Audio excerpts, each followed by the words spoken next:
നിങ്ങളുടെ ഇൻവെർട്ടറിന് ഇതുപോലെയുള്ള കംപ്ലൈൻ്റ് ആണോ? ആണെങ്കിൽ നിങ്ങൾക്ക് തന്നെ ശരിയാക്കി എടുക്കാം. ഈ ചാനൽ നിങ്ങൾ ആദ്യമായിട്ട് കാണുന്നതെങ്കിൽ സബ്സ്ക്രൈബ് ചെയ്യുക. ഇതുപോലെ റെഡ് LED കത്തിക്കൊണ്ടിരിക്കുകയാണെങ്കിൽ ഇതായിരിക്കും അതിൻ്റെ കംപ്ലൈൻറ്റ് കാണിക്കുന്നത്. അതിൻ്റെ തൊട്ടപ്പുറത്തുള്ള ഫ്യൂസ് പോയതായിരിക്കാം. ആ നാപ്പിൻ്റെ 2 ഫ്യൂസ് ഉണ്ടാവും.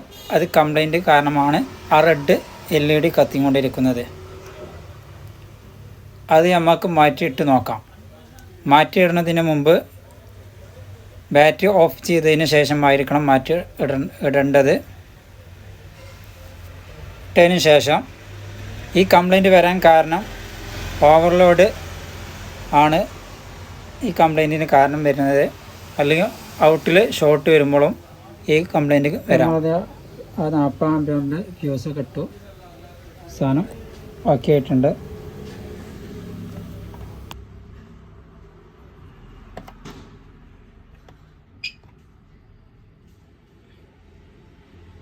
Backup out 220 11 volt charge. നമ്മൾ ഇനി ലൈനിൽ കണക്ട് ചെയ്ത് നോക്കാം.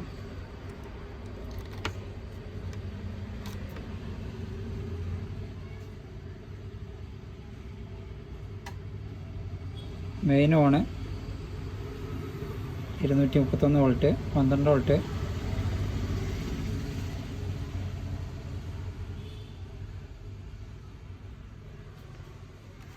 നമുക്കങ്ങനെ ഔട്ട് കിട്ടുന്നുണ്ടോ നോക്കാം.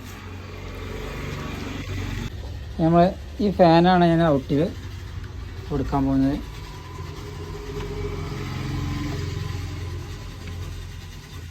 കൊടുത്തിട്ടുണ്ട്.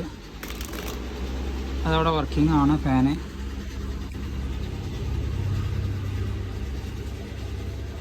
നമ്മളിത് ലൈന് ഓഫ് ചെയ്ത് വെക്കാം. ഈ ഇൻവെർട്ടറിലാണ് ഇപ്പോൾ വർക്ക് ചെയ്യുന്നത്. Backup out %.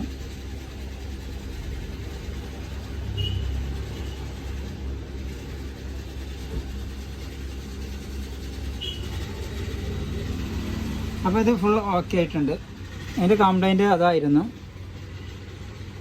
ആ ഫ്യൂസ് കംപ്ലൈൻ്റ് ആയിരുന്നു.